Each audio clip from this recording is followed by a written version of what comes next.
बहुत सारे लोग शादी के बाद कुत्तों से शेर बन जाते हैं।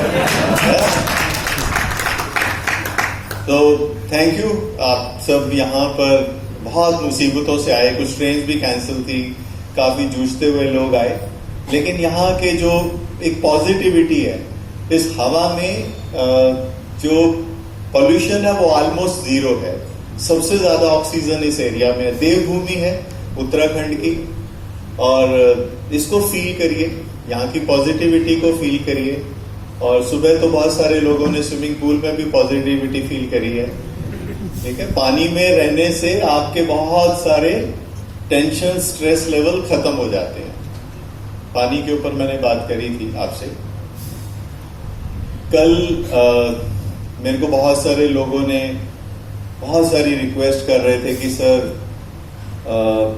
जो कंज्यूमर क्लब है वो 20 तारीख को खत्म हो गया, हम ट्रांजिट में थे, उड़ीसा वालों के फोन आ रहे कि 2 दिन से बैंक बंद है जी। बहुत सारे लोग प्रेशर दे रहे थे, तो हमने वैसे अच्छा नहीं लगता, लेकिन बहुत सारा प्रेशर था, तो हमने वो कंज्यूमर क्लब उठाकर 26 तारीख तक बढ़ा दिया है।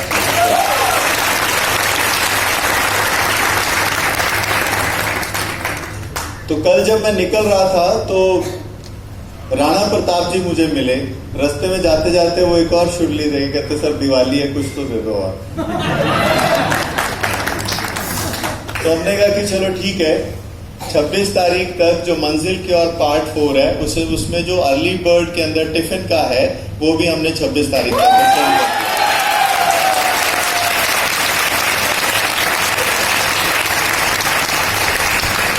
तो जो लोग अभी मोटिवेट करना चाहते हैं लोगों को अर्ली बर्ड के लिए, दिवाली गिफ्ट ही सही, छोटा सा टोकन, तो वो 26 तारीख तक एक्सटेंड हो गया आप लोगों के लिए। उम्मीद करता हूं कि आप एंजॉय करेंगे। अमूल्य ब्रांडेड टिफिन है, बहुत सारे लोगों ने देखा है, लिया भी है। स्टेनलेस स्टील का है, 316 ग्रेड के स्टेनलेस स्टील का खुद बनवाया हमने उसको। मेटल्स के ऊपर अगर मैं बात करूं तो सबसे सेफ मेटल अगर खाने पीने के लिए है वो स्टेनलेस स्टील है, क्योंकि वो बिल्कुल ही नॉन रिएक्टिव है। वैसे हमारे धातुओं का हमारे जीवन में बहुत महत्व है। जितनी भी प्रकृति में धातुएं मिलती हैं वो सारी हमारे शरीर में भी होती हैं, पता है ना आपको। मेटल, हर मेटल जो प्रकृति में मिलती है वो मेटल हमारे अंदर भी है, किसी भी मात्रा में हो। तो अभी आजकल नॉन स्टिक का जमाना चल पड़ा है, लेकिन ये बहुत ही खतरनाक है। आपके घरों में अगर नॉन स्टिक यूज होता है तो उसको जाते ही 2 चीजें निकाल दीजिएगा, एल्युमिनियम और नॉन स्टिक। मुझे नहीं पता कि एल्युमिनियम को किसने इंट्रोड्यूस कर दिया भारत में। शायद उस समय पे जब हम आजाद हुए थे बहुत गरीबी थी, तो हेंडोलियम एल्युमिनियम को हमने इंपोर्ट करा और उसके बर्तन बना दिए ताकि सस्ते बिकें, लेकिन वो सस्ते नहीं है, वो बहुत सेहत के लिए खराब है। आप एल्युमिनियम का एक बर्तन ले लीजिए, उसको तोल लीजिए, 1 साल के बाद उसमें सब्जी खाना जो भी बनाते हैं उसके बाद उसका वजन कीजिएगा, तो जितना वो वजन कम हुआ है वो सारा आपके शरीर में चला गया मेटल। तो stainless steel is the best metal. लोहे के तवे पे चपाती बनाएं, आयरन की मात्रा पूरी होगी। लोहे की कढ़ाई में खाना बनाएंगे तो कभी आयरन की कमी नहीं होगी शरीर के अंदर। तो ये नॉन स्टिक वन स्टिक्स छोड़ो, ये बकवास की चीजें हैं। सेहत बनाओ, खुश रहो, ऐसी जो एक्साइटमेंट है हमेशा बरकरार रखो।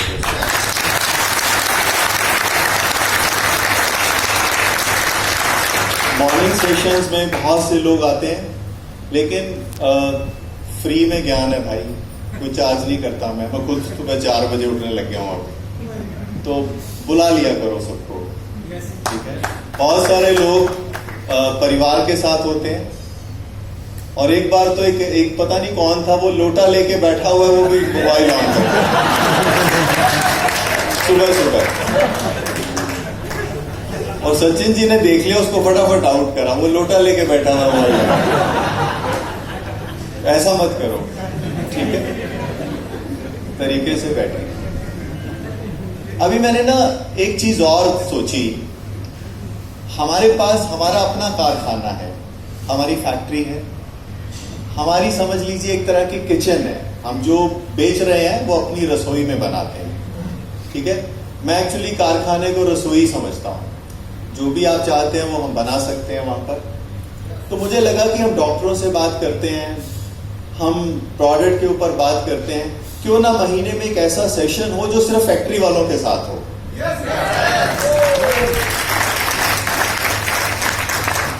जिसमें डॉक्टर नहीं है, जिसमें जो कारखाना चलाते हैं, जो दवाएं बनाते हैं, जो वहां के केमिस्ट हैं, वहां के जो जनरल मैनेजर हैं, जो वहां के लोग हैं, उनसे आप सवाल कर लीजिए कि जो आप प्रोडक्ट के बारे में जानना चाहते हैं, हो सकता है डॉक्टर बड़े रिफाइंड तरीके से बताए, वो बेचारे बड़े सिंपल लोग होते हैं। फैक्ट्रियों में उनको कोई मार्केटिंग से मतलब नहीं है, they are very practical and technical people. तो अगर आप चाहते हैं तो महीने में मैं सोचता हूं कि एक सेशन अगर हम सीधा फैक्ट्री वालों से करें, जहां पर फैक्ट्री के लोग बैठे हों, और आप पहले सवाल हमें भेज दें, क्योंकि वो लोगों के पास मार्केटिंग नहीं है, उनको उतना तजुर्बा नहीं है कि आपके स्पॉन्टेनियस आंसर दें। आप जो भी सवाल पूछना चाहते हैं, प्रोडक्शन से रिलेटेड, दवाओं से रिलेटेड, उसकी प्रोसेस से रिलेटेड, वो कौन सी चीज कैसे बनती है, कैसे यूज होती है, आप वो कारखाना देखना चाहते हैं वीडियो के थ्रू, वो सब चीजें हम आपको उपलब्ध कराना चाहते हैं। कितने लोग इससे खुश हैं? Okay, great. खासकर मैं चाहता हूं कि जो डॉक्टर्स हैं, they are both technical people, उनको अगर समझ आ जाए तो मुझे लग रहा है और फायदा होगा। तो ये चीज कुछ दिनों से मेरे दिमाग में थी, तो मुझे लगा कि क्यों ना हम एक महीने में एटलीस्ट एक सेशन ऐसा करें जिसकी पहले से डेट अनाउंस हो जाएगी। आप लोगों के मन में जो टेक्निकल सवाल हैं प्रोडक्शन से रिलेटेड, कि भाई हाइड्रो अल्कोहलिक क्या होता है, वाटर बेस्ड एक्सट्रैक्ट्स क्या है, ठीक है, एक्सट्रैक्ट्स होते क्या है, ठीक है। आयुर्वेद में पहले तो किसी एक्सट्रैक्ट का कभी जिक्र ही नहीं था। हमारे यहाँ तो घन सत्व था, मीन्स उसको खरल कर करके उसकी भावनाएं देकर हम जड़ी बूटियों को तैयार करते थे दवा के रूप में। अभी क्या है, मॉडर्न टेक्निक आ गई है, तो अभी एक्सट्रैक्ट्स आ गए। और आपको एक और चीज बताऊं, बहुत कम फैक्ट्रियों वाले होंगे आयुर्वेद में जो इतनी नॉलेज रखते हैं कि जो हम जड़ी बूटी यूज कर रहे हैं उसके एल्कलॉइड्स कौन से हैं। बहुत सारे आयुर्वेद में लोगों को पता ही नहीं है कि एल्कलॉइड्स क्या होते हैं और कौन सा एल्कलॉइड कहाँ काम करता है। ये मॉडर्न टेक्निक्स जैसे जैसे तरक्की हो रही है, जैसे जैसे चीजें आगे बढ़ रही है, तो वहां पर जैसे ब्राह्मी है, ब्राह्मी में बेकोसाइट्स है कि जो एक्चुअली काम करता है। जो मॉडर्न साइंस के लोग, एक्चुअली पहले आयुर्वेद को लोग क्यों इतना तवज्जो नहीं देते, मॉडर्न साइंस वाले, वो बोलते हैं आपके पास साइंस ही नहीं है, आप तो सिर्फ किताबी ज्ञान है। लेकिन जैसे जैसे अब मॉडर्नाइजेशन हो रही है, इतनी रिसर्च होनी शुरू हो गई है, अमूल्य उस रिसर्च का पार्ट करता है, तो हम लोग एक्चुअली जान पा रहे हैं कि हम किस एल्कलॉइड्स के साथ काम कर रहे हैं। जब हम एक्सट्रैक्ट की बात करते हैं, जब हम उसको ऑर्डर देते हैं, तो खासकर उस एल्कलॉइड के बारे में जरूर चर्चा होती है कि अगर मेरे को ब्राह्मी दिमाग के लिए यूज करनी है या किसी और चीज के लिए यूज करनी है, तो कौन सा पार्ट होगा और उसमें कितने एल्कलॉइड की परसेंटेज होगी। जैसे शिलाजीत है, फॉर एग्जाम्पल, शिलाजीत 700 रुपए किलो भी है और शिलाजीत 8000 रुपए किलो भी है। अब 700 रुपए वाली को भी मैं ये नहीं कहूंगा कि वो जी निरी मिट्टी है, वो बकवास है, वो भी शुद्ध है, और 8000 वाली भी शुद्ध है, ठीक है। लेकिन फर्क क्या आता है, उसके एल्कलॉइड्स, उसका एल्कलॉइड जो है वो है फुल्विक एसिड, उसके अंदर फुल्विक एसिड की एक्चुअल परसेंटेज कितनी है, उससे उसकी कॉस्ट का डिफरेंस आता है। उसको कितना समय आप शुद्ध कर रहे हो, किस तरह से उसको शुद्ध कर रहे हो। शिलाजीत को अगर आप त्रिफला में शुद्ध कर रहे हो तो 36 घंटे का कॉन्टिन्यूस प्रोसेस है। नॉर्मल शिलाजीत को जब अगर हम लेते हैं, उसके अंदर से 1 किलो शिलाजीत में फुल्विक एसिड के साथ मात्र 200 ग्राम शिलाजीत बाहर आती है, और 36 घंटे का एक कॉन्टिन्यूस प्रोसेस होता है उसको शुद्धिकरण में। मतलब पहले त्रिफला बनेगा, त्रिफला के अंदर फिर शिलाजीत डाली जाएगी, फिर उसको प्रोसेस करा जाएगा, फिर उसमें से शुद्ध शिलाजीत अलग करी जाएगी। तो आयुर्वेद में ना इन सब चीजों का बड़ा महत्व है, और इसी से ही कॉस्टिंग का डिफरेंस आता है। आप काली मिर्च लेने जाते हो, काली मिर्च 300 साढ़े 300 रुपए से लेके 1200-1300 रुपए किलो है, सारी काली मिर्च है। लेकिन कंटेंट का, ऑयल कंटेंट, उसके अंदर क्या फर्क है, उससे बहुत ज्यादा डिफरेंस क्रिएट होता है। तो मैं चाह रहा था कि क्योंकि हम लोग खुशनसीब है कि हमारी कंपनी के पास अपना कारखाना है, तो क्यों ना हम एक सेशन ऐसा करें अपनी टेक्निकल टीम के साथ, उस कारखाने के लोगों के साथ, जिससे आप लोगों को और ज्यादा ज्ञान हो। ज्ञान बहुत जरूरी है। कहते हैं ना, विद्या बंधु विदेश में विद्या विपद सहाय। आपके पास अगर नॉलेज है तो कितनी भी मुश्किल हो आप उससे बाहर आ जाएंगे। मुश्किल में पैसा काम नहीं आता, बुद्धि और ज्ञान काम आता है। अगर जिंदगी में आपको आगे बढ़ना है, आप वाकई अपने कामयाब होना चाहते हैं लाइफ के अंदर, तो थोड़ा नॉलेज के ऊपर, ज्ञान के ऊपर काम करना चाहिए। और पिछले हमने कई महीनों से देखा कि लगातार हम सीरीज पे काम कर रहे हैं, बेस्ट ट्रेनर्स के साथ हम काम कर रहे हैं। और मुझे बड़ी खुशी है कि बहुत सारी टीमों में मैंने बहुत सारे लोग ऐसे देखे हैं, लीडर्स जो अब खुलकर आगे आने लगे हैं ट्रेनिंग्स के अंदर। हमारे को बहुत रिक्वेस्ट आने लगी है, बैनर्स बना के दीजिए, बैनर्स बना के दीजिए। ये पहले परंपराएं नहीं थी यहाँ पर, लेकिन अभी धीरे धीरे ये परंपरा बढ़नी शुरू हो गई है। ऑर्गेनाइजेशन के अंदर, आपकी टीमों के अंदर जितने ज्यादा प्लानर होंगे उतनी ही आपकी सक्सेस के चांसेस बढ़ेंगे। आपका पहला काम होना चाहिए एज अ लीडर, आप कितने अच्छे प्लानर हैं और की टीम में कितने प्लानर हैं। अगर उसकी संख्या बढ़ा देंगे, कोई आपको दुनिया की ताकत ही नहीं रोक पाएगा। अभी मैं होटल में अभी आए हुए हैं, मेरी जनरली सबसे बात होती रहती है। जितने हमारी सेवा में लगे हुए हैं लोग, चाहे वो वेटर्स हैं, चाहे वो रूम में काम करने वाले, सफाई करने वाले, रूम को क्लीन करने वाले, मेरी आदत है मैं सबसे ऐसी बात करता रहता हूँ। अभी वो बेचारे क्लीन कर रहे थे तो ऐसी बात हो रही थी कि कैसे चल रहा है यहाँ पर, क्या है। तो यहाँ पर actually crime rate almost zero है। इनको खतरा है तो सिर्फ जंगली जानवरों से, क्योंकि हाथी आ जाते हैं, बंदर आ जाते हैं, भालू आ जाते हैं तो इनकी खेती उजाड़ते हैं। या इंसानों से उतना यहाँ पर क्राइम रेट नहीं है। दूसरी चीज, लॉकडाउन में they all have gone through a very bad phase, सब कुछ बंद था। तो आप सोचिए कि दुनिया में कितने लोगों को तकलीफ से निकलना पड़ा, लेकिन हम फॉर्चुनेट थे कि हमारा काम चल रहा था। ठीक है, दुनिया तक दवाओं का कारोबार कभी बंद नहीं होने वाला। जब तक दुनिया है, सेहत की प्रॉब्लम्स रहेंगी, सेहत की प्रॉब्लम्स रहेंगी तो उनका आश्रय दवा होगी। और एक चीज हमेशा याद रखना, आप उस ऊपर वाले का काम कर रहे हैं। मैं पिछले दिनों वाराणसी में था। वाराणसी में BHU से एक बहुत सीनियर डॉक्टर थे, मेडिकल कॉलेज में बहुत सीनियर थे। उनको शायद जबरदस्ती मिलाने के लिए लाया गया था, उनका शायद मन नहीं था।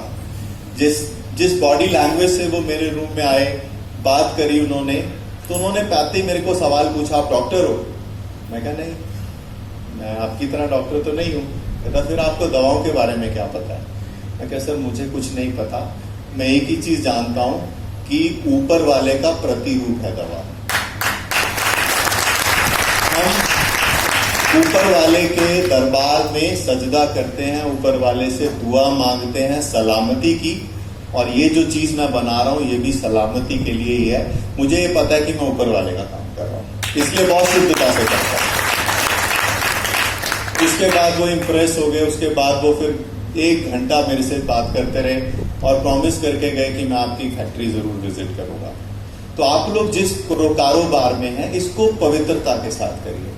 लोग पैसा देने को तैयार है, बेशर्त वो ठीक हो जाए। लोगों को सही गाइड करें, चिपकाने की कोशिश मत करें। कुछ भी चिपका दो, एक की जरूरत है तो 4 दे आओ चीजें, वो मत करो।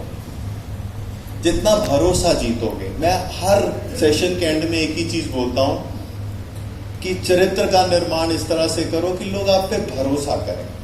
आज की डेट में भरोसे की कमी। ये लोग जो बोलते हैं ना आपस में, youngsters, I love you, it has no meaning. If you don't trust means you don't love. अगर कोई विश्वास नहीं करता और फिर आपको बोलता है कि वो आपसे मोहब्बत करता है तो वो झूठ बोल रहा है। सबसे बड़ी दुनिया में चीज है विश्वास। ट्रस्ट होता है ना तो कहने की जरूरत ही नहीं होती कि अल्लाह की। और दूसरा, एटलीस्ट इस, मैं पूरी दुनिया की तो नहीं लेकिन अपनी इस परिवार की एक गारंटी ले सकता हूं। मैं चाहता हूं कि यहां पर फीमेल्स का, महिलाओं का सम्मान होना चाहिए। हमारे समाज में हम आप देखिए हम किस परंपरा से आ रहे हैं। हमारे यहाँ पर महिलाओं से परिवारों के नाम लिए जाते थे। महाभारत का अगर जिक्र आता है तो कुंती पुत्र, ठीक है, द्रौपदी पुत्र, मतलब महिलाओं से ही हम लोगों का निर्माण हुआ है। तो उनके सम्मान जरूर होना चाहिए समाज में, ठीक है। आज बहुत सारी फीमेल हमारे साथ हैं, they should feel secure with us. उनको ना हमारे अंदर हमारे साथ सुरक्षा महसूस होनी चाहिए, उनका आदर होना चाहिए। हम इस कंपनी को भी इसी तरह से आगे बढ़ाएं कि जहां पर हम ट्रस्ट करें एक दूसरे के ऊपर। मैं हो सकता है मुझसे भी गलतियां होती होंगी, लेकिन मैं जानबूझकर भरोसा तोड़ने के लिए कुछ ऐसा नहीं करता। तो आप लोगों से भी गुजारिश है कि ये ऑर्गेनाइजेशन का निर्माण हो रहा है। 7 साल हमें हो गए हैं और अगले शायद 700 साल ये ऑर्गेनाइजेशन चले, ऐसी मेरी दुआ है। हमारी नेक्स्ट जनरेशन काम करे। लेकिन बहुत सारी ऑर्गेनाइजेशन इसलिए बर्बाद हो जाती है कि वो विश्वास तोड़ देती है। एटलीस्ट हम लोग इस वजह से बर्बाद ना हो, इस चीज का ध्यान रखें, ट्रस्ट बिल्ड करके रखें। सीनियर्स को जरूर इस चीज का ध्यान रखना चाहिए, क्योंकि जो आप बोओगे वही आपको मिलने वाला है। अभी किसी लीडर ने, टॉप लीडर ने नीचे किसी जूनियर को बलगार के बोला कि तू सीधा मेरे साथ आ जा। तो हमारे को उसने कहा कि सर मैं तो जी, मेरा तो लीडर कुछ नहीं कर रहा, मैं तो उसके साथ डायरेक्ट जाना चाहता हूं। तो हमने उससे एक ही बात बोली कि जिसने तुझे कहा है कि उससे पूछ कि अगर तेरे साथ अगर ये काम हो तू तब क्या करेगा। तेरा भी तो कोई सीनियर तेरे को छोड़ के तेरे को कोई और कर जाएगा, तब क्या होगा। तो उसने कहा, वो बिल्कुल चुप हो गया। उसने कहा कि चलो ठीक है यार, जहां काम करना करो। सो विश्वास पे काम करेंगे, ट्रस्ट पे काम करेंगे, कंपनी को आगे बढ़ेगी, हम सब आगे बढ़ेंगे। और आज मंजिल की और पार्ट 4 की तैयारी चल रही है। और अभी हमारे बीच में हमारे गुरु, हमारे ट्रेनर, जिनसे हम बहुत कुछ सीखेंगे, अमित जी हमारे बीच में आ चुके हैं। तो मैं उनको रिक्वेस्ट करता हूं कि प्लीज स्टेज पे आ जाइए सर।